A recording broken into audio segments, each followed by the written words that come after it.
Thank you very much, Sir Jan, for that powerful introduction of our topic. And now, it's time to do my part. And to continue with the science content and teaching strategies in the context of most essential learning competencies for grade 4 science teachers, I am hoping that this presentation will help you deliver the lesson in more deeper yet easy to understand by our learner. The topic is about the specialized structures of terrestrial and aquatic plant. I am Mrs. Nancy P. Maharaig, Master Teacher 1 of Luwakan National High School. The objective of this lesson is to conduct investigation on the specialized structures of plants given varying environmental conditions, light, water, temperature, and soil type. According to Charles Darwin, it is not the strongest of the species that survive, nor the most intelligent. It is the one that is most adaptable to change. Which means that the ability to adapt in every situations have the greater chance to survive. Just like in plants, it has the specialized structures designed to adapt in every conditions. What are the specialized structure of terrestrial and aquatic plants? These are structures of plants allow them to survive under certain environmental conditions like the amount of light, water, temperature, and soil types. Plants that grow on land are called terrestrial plants. Different types of terrestrial plants are adapted to different environmental conditions. Trees in cold hilly areas are usually tall, straight, and bear needle-like leaves. Such leaves allows rainwater and snow to slide off easily. For example, conifer, cedar, and fir plants, they produce cones instead of flowers. Deserts are the areas that receives very little rainfall. Hence, only those plants that need very little water can survive here. Special features in these plants help them survive in such conditions. Succulent plants such as cacti, aloes, and agaves beat the dry heat by storing plenty of water in their roots, stems, or leaves. Most succulents have extensive but shallow root systems. Their roots absorb water just a half inch or so below the surface. They tend to have a thick waxy coating which helps seal in moisture. Root hairs grow quickly on fibrous roots when there is rain, so the cacti can collect the smallest amount of water. After the ground dries, root hairs die so the cacti doesn't have to use any water or energy to maintain them. So when there is rain or sufficient water supply, the roots of cacti grows. In times of drought, these roots dies, for the cacti not to use more water and energy. Some plants are grown in water. They are called aquatic plants. Aquatic plants are of three types: floating plants, fixed plants, and underwater plants. Floating plants have spongy bodies filled with water. This spongy body makes them light and enable them to float freely in ponds and lakes. The stomata are present on the upper surface of the leaves, which is exposed to the air. Water hyacinth, wolfion, and piscia are some examples of floating plants. Fixed plants. The roots of these plants are fixed to the soil at the bottom of the pond. The hollow stem and broad leaves help these plants to float. The leaves of these plants are broad and have a flat surface that helps them to get enough sunlight and air. Stomata are present on the upper surface of the leaves. This helps plant to absorb air for making of food. The leaves have a waxy coating to prevent water from collecting on them. Fixed plants have a very flexible stem which help them to bend with the high current of water. This prevents their breakage or damage. The characteristics of underwater plants is same with the fixed plant. Let us have the other specialized structures of plants. Plants have a specialized stem like stolon, rhizomes, tubers, bulbs, and corms. It has specialized roots called prop roots, buttress roots, tubers, and aerial root. Specialized leaves like tendrils, spines, bracts, thorns, and prickles. Flowers also gives special structures to the plant like size, color, and the odor of the flower. With this, we can simply apply the equation different parts equals different advantage. Plants use their specialized structures to acquire their basic needs, to protect themselves against predators, and to help in reproduction. Advantages gained by plants. For food storage, mainly to be used by a newly growing plant until it can make its own food. These are relatively large and fleshy. For protection, plants have a bark and waxy cuticle to prevent excessive loss of water. It has also spines, hard shells, and thorns. Lastly, reproduction. Vegetative reproduction and by means of seeds and flower. First, specialized stem. The stolon is a horizontal stem that lies above the ground, sometimes called runners. It produces new plants from buds at its tip. Some examples of stolon are spider plant and strawberry plant. Second, specialized stem. The bulb is a very short flattened stem that has several fleshy leaves attached to it. Bulbs tend to be found beneath the soil. Like onions, usually used in cooking. We have the third specialized stem, the rhizome. It is a thick underground stem that lies horizontally below the ground. Example of this is a snake plant that comes from different variety. Favorite ng mga plantito at plantita. Next specialized stem, corm, is a short, vertical, swollen underground plant stem that serves as a storage organ that some plants use to survive winter or other adverse conditions, such as summer drought and heat. Like gabi, best in sinigang. Sarap! At syempre, mga plantito at plantita, kasama din dito ang caladium, ang inyong favorite na may iba't iba ding kulay. Now we have another specialized stem. Tubers is an enlarged root for food storage of starch. Example of these are kamote, patatas, and other root crops. To continue with specialized stem, we have vines, stems that cling or wrap around other plants or structure. Examples of vines are ampalaya, kalabasa, patola, upo, at ang ating golden pothos. Let us proceed with the specialized root, pneumatophores. Roots extensions reach above water to get oxygen. Example of pneumatophores are mangrove. Half of the roots grows above the water. Another specialized root, prop roots. This time, the roots grow above the ground to give support to the tree. Like corn and bamboos. Moving on, we have the buttress. Large roots on all sides of a tall or shallowly rooted tree, it provides a mechanical support to a tree. Let us proceed with the specialized leaves. Now we have the spines, modified leaves that reduce leaf surface and water loss and protect plant from herbivores. Like cactus. Next, we have thorns. Represents the modification of an axillary shoot system in which the leaves are reduced and die quickly. Thorns appear to protect the plant against herbivores. Like euphorbia plant. Another is specialized leaves.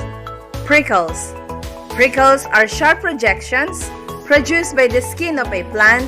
They tend to pop off easily as they do on rose bushes. Example of this is West Indian lantana, also known as kantutay. Next, we have bracts. Bracts are modified leaves that may function as part of the flower. Just like bougainvillea with colorful leaves, most of the time mistakenly part of the flower. These leaves attracts pollinators. To have a drill with the specialized structure, we can have this activity. The instruction is find specialized structures of some plants as you try to match the jigsaw puzzles. Let us try the first one. Can you solve the puzzle? Let us see if your answer is correct.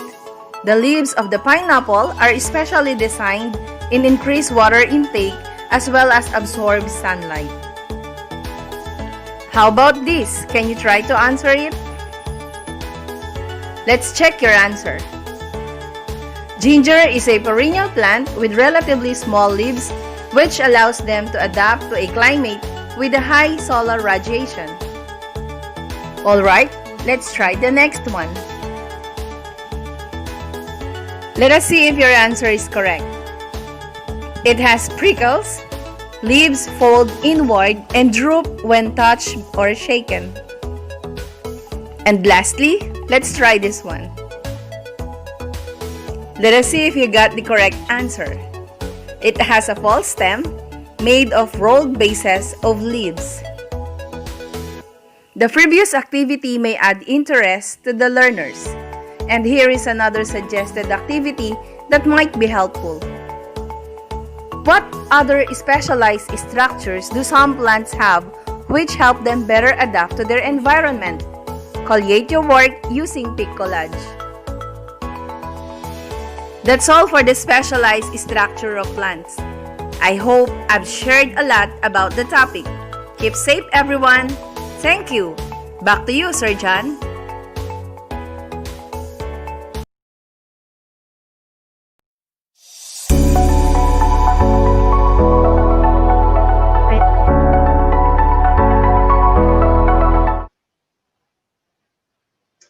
Yes, we're back po. Partner. Yes, partner, hello. Hello, partner. Talagang ganito sa live stream, no, partner, meron tayong mga technical difficulties na nararanasan po na beyond our control. Ano po? Di ba, no, partner? Ngayon, partner, no? Pero life must go on, sabi nga. Yes. And yung topic natin ngayong hapon, partner, talagang in siya sa ating mga plantito at plantita. Di ba? Right. Yes.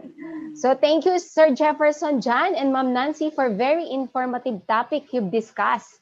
Indeed, it was a helpful strategy for us teachers, and of course, to our learners, it is a very interesting topic. So partner, para ganahan yung ating mga participants ngayong hapon, shoutout sa'yo ulit. Yes, tama ka dyan, partner. Kanina, no? Hindi lang siguro yung ano natin na nagkaroon ng internet problem, pero ako din as of now, pero kanina, natandaan ko naman yung mga yung mga viewers natin kanina, no, from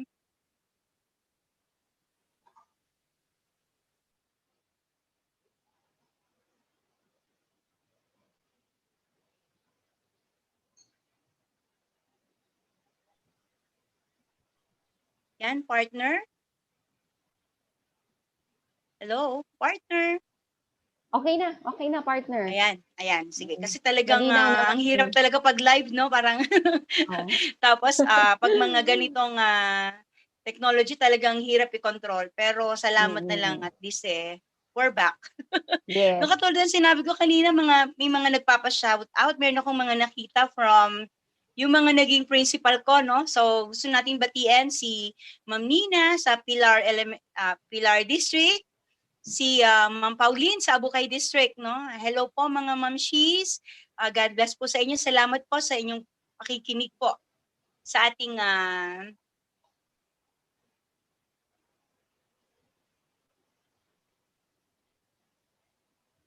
Wala tayo dito. Ba't kaya nawawala?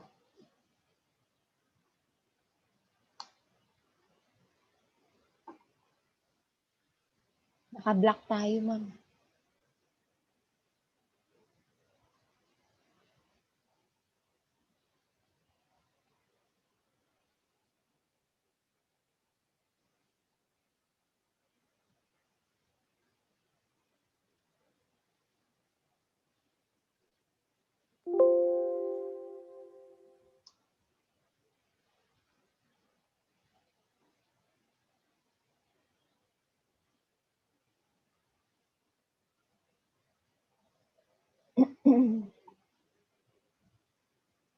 Wala. Yan, ma'am, okay na.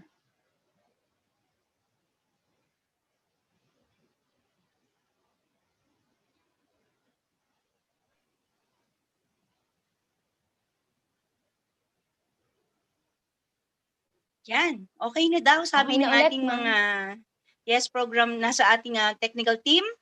Kaya maraming Okay. salamat sa ating mga technical team no na talagang ginagawa nila yung kanilang best para Yes. maibalik ulit sa atin ang ating webinar na ito. Thank you very Yes. much po.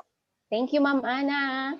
Ayan. Go lang tayo. Okay, so meron tayong shoutout dito. Still watching from Orani North ES, Sir Eric Eugenio, my friendship. Ayan po. And still watching from Calagiman ES Samal District, Ma'am April. Ayan, thank you po. Kahit nagkakaroon po tayo ng technical difficulties, ay hindi nyo pa rin kami iniiwan. So meron tayong mga reminders, partner. Yes, partner. Okay, sa mga hindi po nakapag-panood ngayon, meron po tayong review or replay sa Bataan Science Channel. At ang ating pong attendance form ay kasama na po sa ating post-assessment. Just click the link. Ano po? So, meron pa bang shoutout dyan, partner? Yeah, Or okay na tayo? merong nag-private message sa akin, nakakatuwa kasi talagang sabi niya, partner, shout out naman ako dyan. Yan yung friend natin from Dinalupihan Elementary School, si Ma'am Romela Navarro, pati si Ma'am Mary Grace Bamba ng Orion District. Hello po sa inyo. Yes, hello. Ma'am Catherine Pontano sa watching from San Pablo Roman, Orion District. Okay, so to give us more information, let us have Ma'am Mary Antoinette M. Valenzuela, Teacher 2 of Google Elementary School, for the introduction of the diseases of the major organs of the body, specifically the stomach, to be followed by our next facilitator. Our facilitator is a Teacher 2 with 15 years in service. She is the Science Department Coordinator. She is also the coordinator of Brigada Eskwela, which brought fourth place of Best Implementer. She is also Gawad Kalasag Coordinator and one of the qualified schools in 2020 Gawad Kalasag Division level. Let us welcome the dedicated Teacher 2 of Samal National High School, Samal District, Ma'am Mirapol Flor B. Peralta. Opo, good afternoon, ma'am.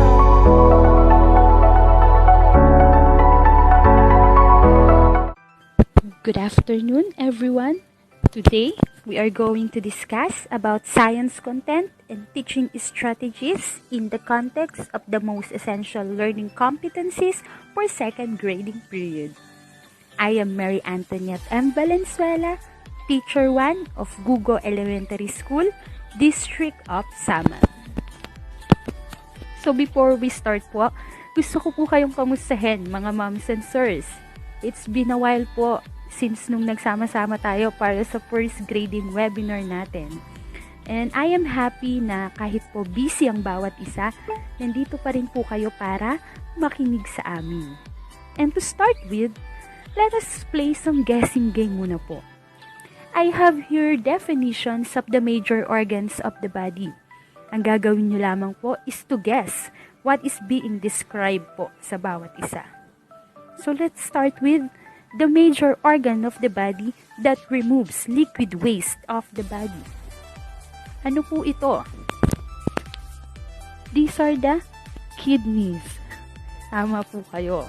So, okay lang pong sumagot kayo sa comment section. How about the support system of the body? Alam ko naman po, easy lang po para sa inyo to. These are the bones. Very good po.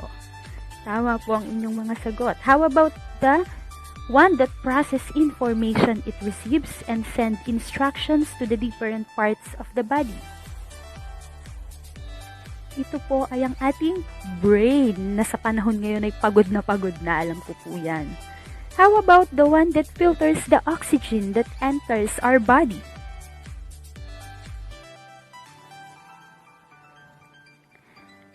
These are the lungs. Ayan po. How about the one that pumps blood in our body?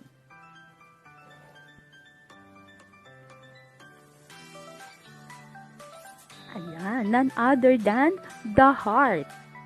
And last one po, and dito tayo magfo-focus ngayong araw, the one that digests the food that we eat.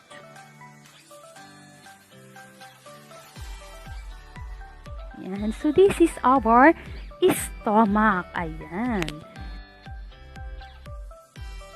And what do you think are the benefits of a healthy stomach? What are the main reasons why do we have to take care of it? So una na po dyan, it increased our energy and stamina. Ayan po, kailangan natin ng energy sa araw-araw. Pangalawa, it heightened mental clarity. Mas nakakapag-isip po tayo kapag okay ang ating mga tiyan. Pangatlo, it relieves us from mood disorder. Ayan, yung mga topakin po tulad ko, char. And it gives us healthy weight loss. Another one po is, it enhances elimination of toxins. It also increased our immune system na napaka-importante po sa panahon ngayon. And the last one is, it gives us regular bowel movement. So, napakarami pong benepisyo. And what do you think would happen if we fail to take care of our stomach? Then it will definitely fail. Hindi niya magagawa ang kanyang functions and magkakaroon tayo ng napakaraming diseases na pag-uusapan po natin ngayong araw. Our topic is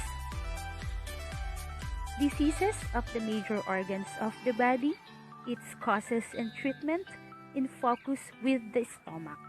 And to further discuss it, I will now give you Ma'am Miraflor B. Peralta, Teacher 2 of Samal National High School Main, District of Samal. Let us give her a round of applause.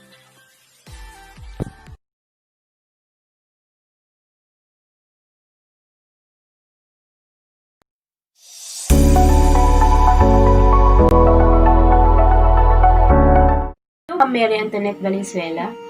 Hello everyone, hope you're still there. So welcome again to the Division Webinar Series on Science Content and Teaching Strategies in the context of the most essential learning competencies for Grade 4 Science Teacher. I am Ma'am Miraflor B. Peralta, Teacher 2 of Samal National High School. Essential learning competencies assigned to us was to communicate that the major organs work together to make the body functions properly. And specifically, its learning objective is to identify the causes and treatment of the digestive system diseases. Then, let's begin! How do we take care of the digestive system?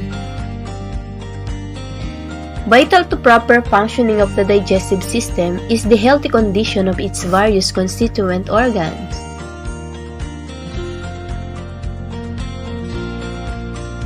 Digestive diseases may affect a certain organ or part of it, or others may affect more than one digestive organ. In this lesson, we will discuss on the detection, prevention, and treatment of common diseases that affect the digestive system.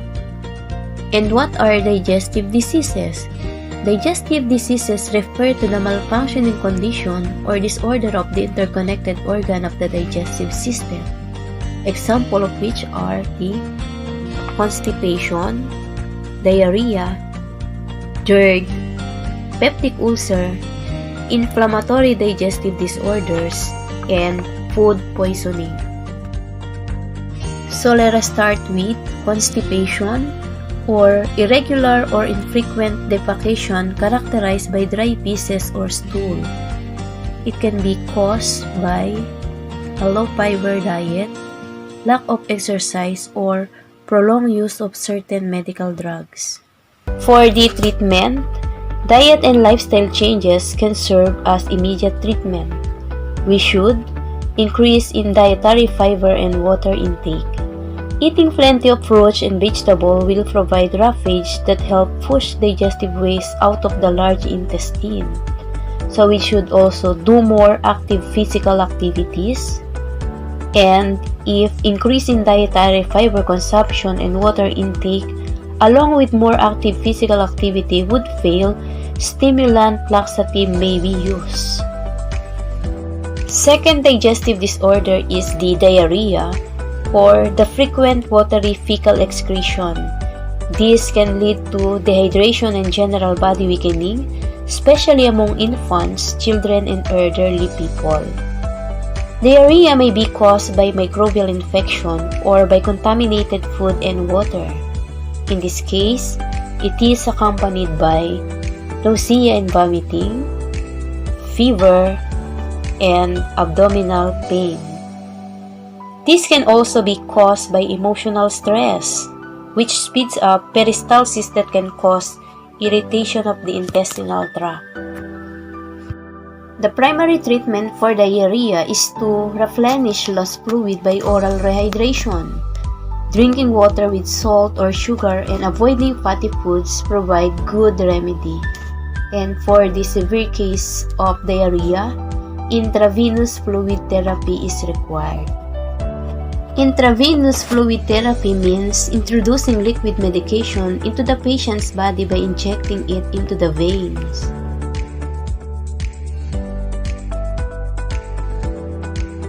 Third digestive system disorder is the gastroesophageal reflux disease, or the so-called GERD. It is characterized by heartburn or chest pain, or a burning sensation felt behind the breastbone. It is also known as the acid reflux disease. The condition is caused by the abnormal backflow of acid from the stomach upward into the esophagus. The condition causes nausea, swallowing difficulties, and irritation that may damage the esophageal lining. The damaged esophagus may lead to hoarseness or the constant clearing of the throat, persistent coughing, some dental problems, and even asthma. And for the treatment, a person with this condition should avoid eating acidic and fatty foods. Another preventive advice is to control one's weight because overweight people are more prone to the disease. And for the prime treatment, antacids are usually prescribed to reduce or neutralize acidity. And for the severe cases, surgery is recommended.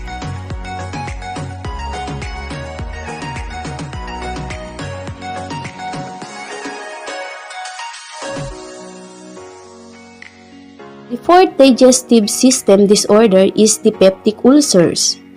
Peptic ulcer is an open sores that develop on the inside lining of the stomach and the upper portion of the small intestine. The sores that occur in the mucous lining of the stomach are known as the gastric ulcers, while those that develop in the first part of the small intestine are referred to as the duodenal ulcers. Ulcers are fairly common. Peptic ulcers may be caused by acidic juices, alcohol, and smoking. They can also be due to bacterial infection caused by the Helicobacter pylori and the use of a certain anti-inflammatory drugs. Ways of treating ulcer include use of antacid, administration of antibiotic, and those who suffer from diseases should avoid taking excessive amount of alcohol, coffee, tea, and certain drugs. And medical treatment of the disease involves the control of any active bleeding, healing sore, and preventing the recurrence of ulcer. Signs and symptoms of peptic ulcer include vomiting, abdominal pain, indigestion, fat intolerance, and weight loss. There is a widely prepared diagnostic procedure for peptic ulcers. This is called endoscopy. It can detect bleeding, superficial lesion, and ulcer scar, and among others.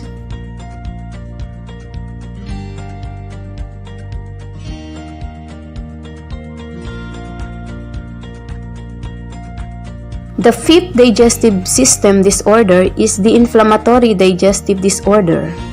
It is characterized by the swelling and inflammation of the organ. There are two inflammatory digestive disorders. These are the gastritis and appendicitis. Gastritis is the inflammation of the stomach and its mucous lining, while the appendicitis is the inflammation of the appendix. So let us start with gastritis. This digestive disorder causes stomach irritation due to the inflammation of its mucous lining. Symptoms of gastritis include nausea and vomiting, sharp pain in the stomach, especially at the upper area, and feeling of fullness or bloating.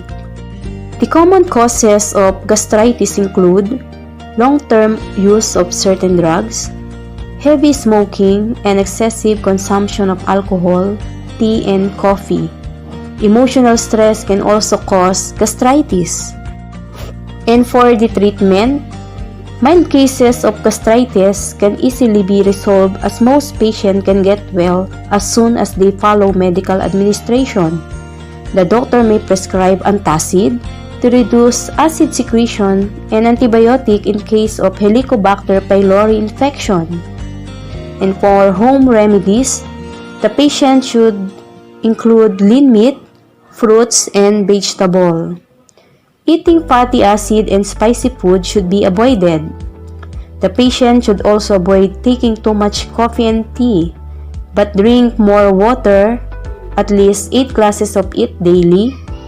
Avoid smoking and drinking.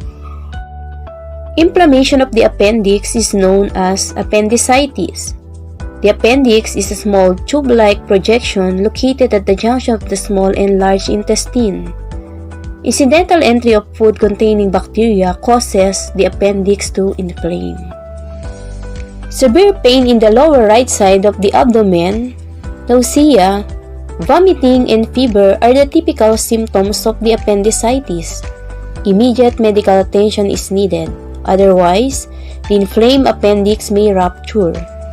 Appendectomy or the surgical removal of the inflamed appendix is necessary, oftentimes an emergency remedy.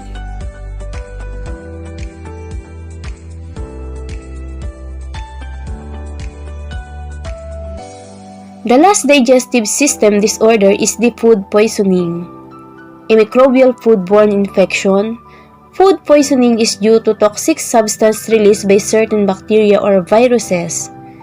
These toxins cause inflammation of stomach and intestine. Staphylococcus aureus and Salmonella species are the two common kinds of bacteria that can cause food poisoning. Among viruses, hepatitis A virus is one of the most common important foodborne pathogens. The common symptoms of food poisoning include nausea, vomiting, diarrhea, stomach cramps, and fever. The occurrence of these symptoms ranges from as rapid as within an hour of taking contaminated food to as low as after over 3 days. This observation can be explained by the varying incubation period of different kinds of bacteria that cause food poisoning. For example, the species aureus causes illness within an hour of eating infected food, whereas symptoms of Salmonella infection may take up 3 days or longer to occur. Many cases of food poisoning may require only fluid replenishment to remedy dehydration due to repeated vomiting and diarrhea. For mild cases to moderate cases, oral rehydration will be sufficient. But in severe cases, further medical intervention and supportive care are needed. Intravenous therapy and clinical observation are required. And at any rate, prevention is still the best remedy. If you are prone to this digestive disorder due to delicate stomach condition, avoid eating uncooked food preparation and in eateries of questionable sanitation.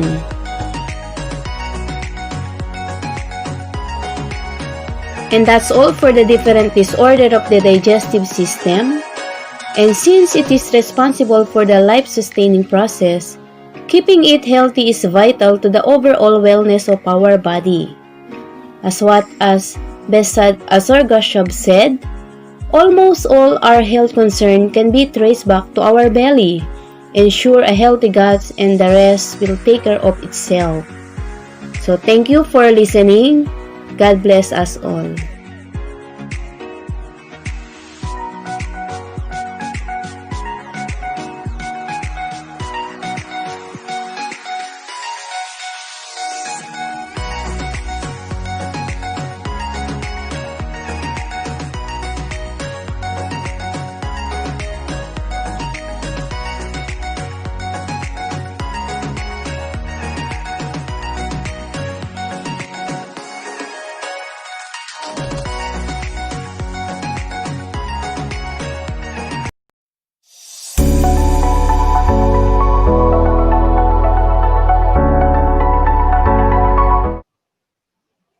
Ayan, partner, napakaganda ng ating naging topic, no? Parang kanina, personal ko naranasan yung kanina, no?